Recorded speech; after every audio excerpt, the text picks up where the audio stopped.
Hello po mga kababayan, mga kaibigan, mga katokis. Welcome po muli dito sa Simply Tokis Vlog. At pagpasensyahan nyo na, eto na naman tayo magbibigay ng maiksing komento, opinion at reaksyon sa mga mainit na usaping politika sa ating bansa. At shout out po lahat sa inyo, sa ating mga channel subscribers, mga followers, nagla-like at nagsishare ng ating mga videos. Special shout out to all our OFWs, to the men and women in uniform, sa mga frontliners at mga guro. And once again, may God bless us all, may God bless our country, and may God bless the Marcos administration and protect it from the evil forces like the Dutertes, their minions, their followers, and the anti-Marcoses. Ito po tayo mga kababayan, pasensya na kung magre-reflect yung mga nandyan sa salamin, medyo mainit na po dito sa amin, for this week. Nasa 90 degrees Fahrenheit po ang average. So dalawang bagay po ang pag-uusapan natin dito, mga quote card po na galing sa Global Daily Mirror. Maraming salamat po sa Global Daily Mirror. At ang pinaka protagonist dito, mga kababayan, ay si Attorney Salvador Butiking Pasay Panelo.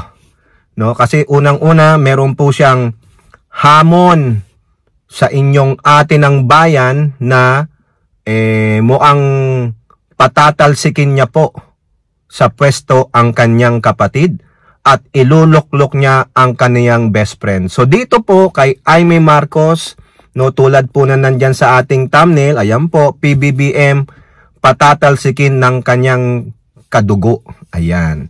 At si Harry Roque, binakbakan ng kaalyado. Okay, sino po yung kaalyado na yan? Walang iba, kundi si Attorney Salvador Butiking Pasay Panelo.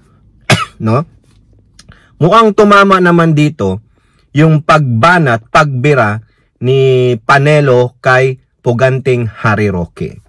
Simulan muna natin mga kababayan dito sa atin ng bayan ninyo, ang gustong magpabagsak sa gobyernong Marcos kasi wala na po yung Duterte, nandun sila sa Netherlands, nag-iingay.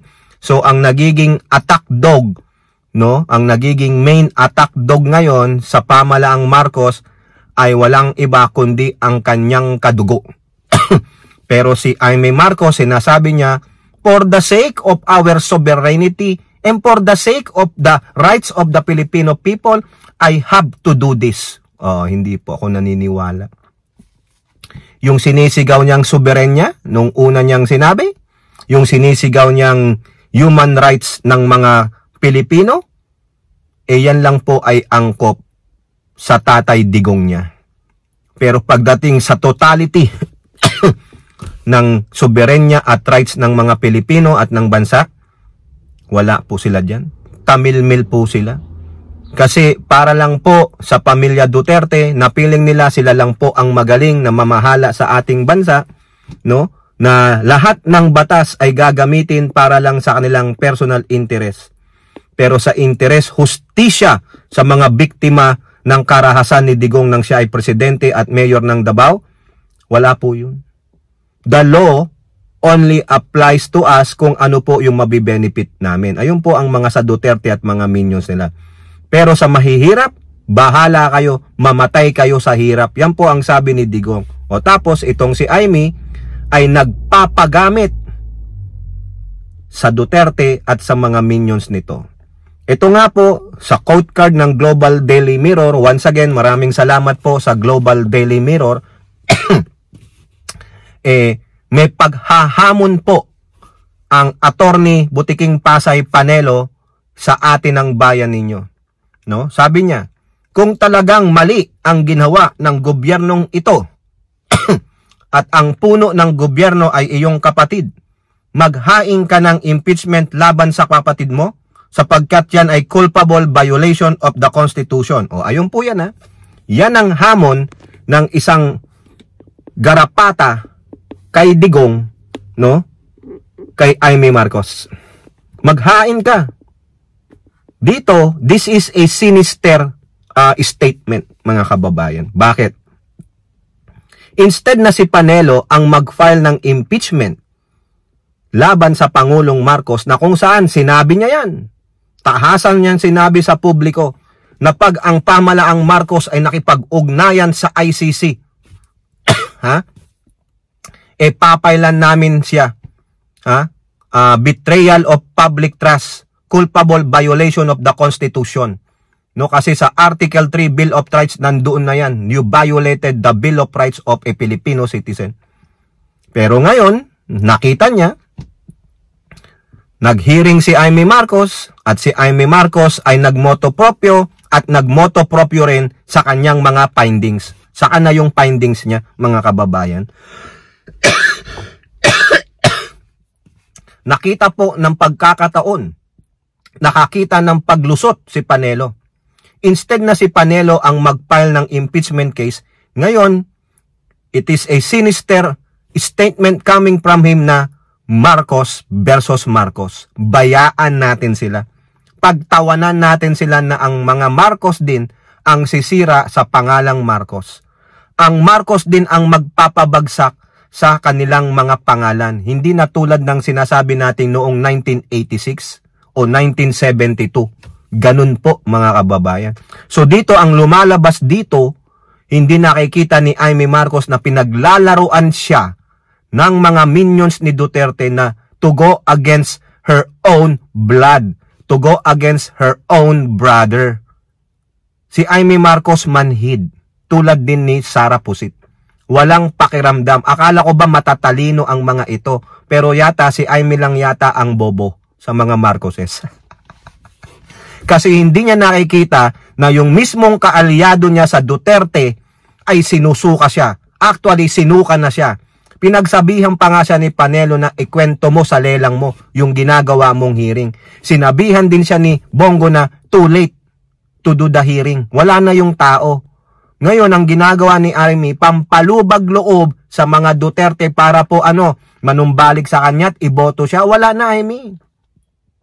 The damage has been done.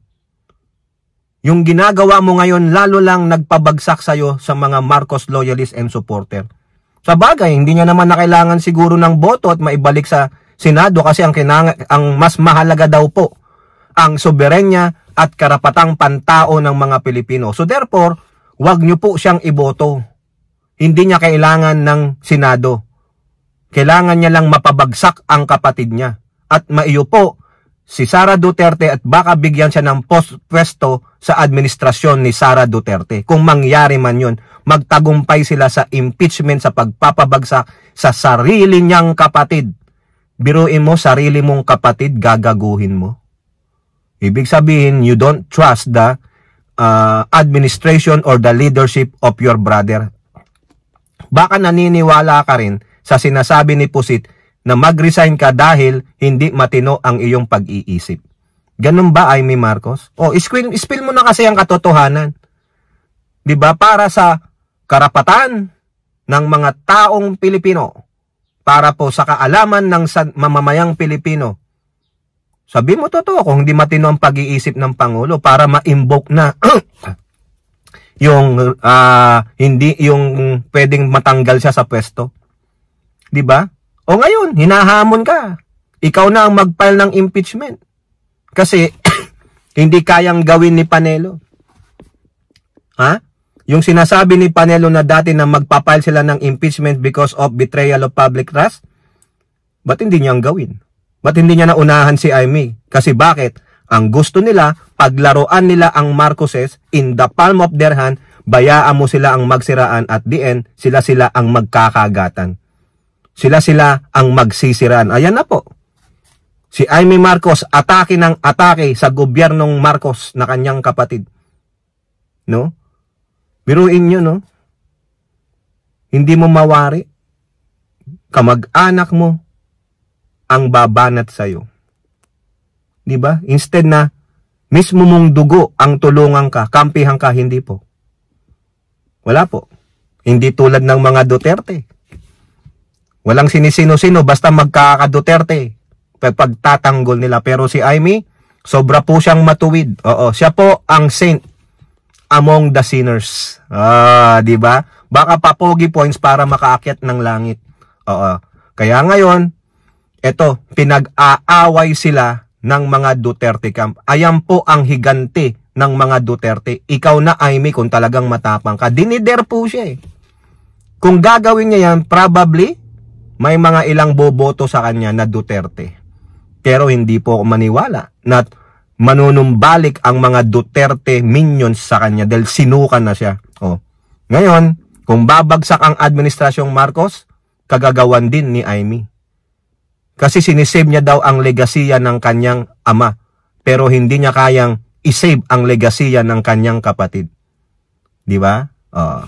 Amy Marcos, isa kang traidor. Isa kang anay sa mga Marcoses. Okay, pinaglalaroan ka lang ng mga Duterte, pero ikaw tuwang-tuwa ka. Na? Mas mahal mo ang mga Duterte kaysa sa kamag-anak mo na siyang Pangulo ng bansang Pilipinas. Sana karmahin ka, gaba ka. Oo. Yawa ka, yawa, sabi ng mga Bisaya. No? Okay, punta naman tayo dito sa sinabi ni Attorney Sal Panelo sa kanyang kaalyadong si Harry Roque. Remind ko lang kayo, no? Tahasang sinasabi sa publiko ni Salvador Panelo na hindi niya kilala si Harry Roque. Paano niya itatakwil hindi niya nga kilala? 'Di ba? Sino ba 'yan? Oh. Biruin mo, naging spokesperson. Pareho sila. Siguro magkakasama to sa event pero hindi pinapansin ni Panelo si Roque. Oh, 'di ba nagplaplastikan lang o talagang si Panelo ano rin, sadista. Oo. Even though nakilala niya, sasabihin niya, sino ba yan? Diba? Oh, kasi malaki ang galit niya kay Roque. Kasi si Roque, intrimidida. Gusto laging isali ang sarili niya sa Duterte affair. O, tingnan nyo, diba yung sa The Hague? Sabi niya, ako po ang magiging legal counsel ng Pangulong Duterte. O, dahil siya nga ay isang international lawyer. O, kalaunan, binasura siya. Hindi siya tinanggap ni Sara Duterte kasi hindi daw alam ni Sara Duterte ang misyon ni Harry Roque. Hindi mo alam kung talagang magiging lawyer o magsisik ng asylum. O so tinabla siya. Ano ang sabi ni Roque? Yun po ang kagustuhan ng ating BP. Alam nyo naman, ako ay sunod-sunuran lang sa ating BP Sara. O aso lang siya, no? Kumbaga, slave siya. Kung anong ipagawa sa kanya ni Sara Duterte, gagawin niya. Kainin mo yung tae ko. O, kakainin niya. Hugasan mo yung mga underwear ko, huhugasan niya. Dilaan mo yung paa ko, didilaan niya. Kasi nga, aso siya eh, sunod-sunuran lang siya. Maski na gusto daw siya ng Pangulo niya o Tatay Digong niya na maging lawyer, pero ayaw ni Sara Duterte, susunod daw po siya. Kasi siya is dakilang aso, sunod-sunuran lang. O ngayon, ito na naman po ang sinabi, yung banat ni Sal Panelo, maski na hindi niya binanggit dito si Puganting Harry Roque, ito pa rin ay patama, sampal kay Puganting Harry Roque. Global Daily Mirror Arrest, salamat po no GDM. Alam ninyo, kahit sinong abogado gusto, pero kung ayaw naman ng principal, kung ayaw sa'yo, bakit mo ipipilit ang sarili mo? Correct. Di ba sinong pinapatamaan niya? Ha? Di si Puganting Harry Roque. Pinipilit yung sarili. Yung una pa lang pala, wala naman palang nangunguha sa kanya. Pero nagpumilit, pumunta sa Netherlands. Oh. Di ba? Ang mahalaga doon, kung sino ang gusto ng kliyente. Pero kung ayaw ng kliyente, bakit ipipilit? Oo, kasi nga si Roque, parang ano yan mahilig magpumilit. Si Inday Sara ang gumagawa ng team. Dapat bigyan mo ng laya ang kliyente o anak ng kliyente na bumuo ng legal team. O ayan, sampal sa magkabilang pisngi ni Puganting Harry Roque. So ano pang ginagawa mo dyan sa Netherlands? Wala ka naman palang business dyan para sa mga Duterte, kundi ang pangsarili mo lang. Nahalata ka rin, Roque. Gagamitin mo lang si Tatay Digong mo para sa iyong personal needs. Gagamitin mo lang ang sitwasyon ni Tatay Digong mo para mag-seek ng asylum. Nahuli ka, Roque. So therefore, tama po si Panelo dito, sasang-ayon tayo. Kasi sampal ito sa Puganting Harry Roque. Mismong kaalyado, tinakwil siya. Mismong kaalyado, pinagsabihan siya na hindi siya kilala. O, di ba? Nakakahiya, Harry Roque. Isa ka ring mangga. Oh, dapat umuwi ka na. Yan ang pakiusap sa iyo ng HOR. Umuwi ka na. Wala kang silbi diyan, sabi nga ni DOJ Remulla. Wala kang silbi. Ha?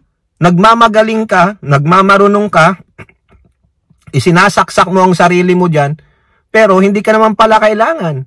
Hindi ka pinansin, binasura ka lang. Oh, ibig sabihin hindi nagtitiwala sa iyo yung Tatay Digong mo at yung iyong BP. Isa ka lang aso, mababa ka lang sa paningin nila. Oo, ibig sabihin wala kang kakayahan kasi ano, sinungaling ka eh. Wala kang kredibilidad kasi takbuhin ka, buganti ka nga eh. Oh, hindi ka kikilanin ng ICC kasi hindi ka tinanggap ng Duterte camp eh. Nahalata ka, Roque, na isa kang manggagamit, isa kang oportunista. O ayan, binasura ka. O kaya ngayon, tinira ka ni Panelo. Sino ba yan? Yang nagpupumilit. Huwag mong ipilit kung ayaw sa'yo. Eh para kang ano, mahilig ka sa singit. Mahilig mo laging ano ang pangalan mo, parang magmatter ka. Ha? Para mapansin ka, para sabing, ako ay member ng Alta family. O, kaya pag nasabing Harry Roque, ay, ano yan, mahusay yan, magaling yan. Oo, mahusay at magaling. Mahusay magtago, magaling tumakbo. Ayun po yun. Kung kayo po, ano pong inyong masasabi? Comment down below and don't forget to like and share. Hope to see you in the next videos. Bye-bye. God bless.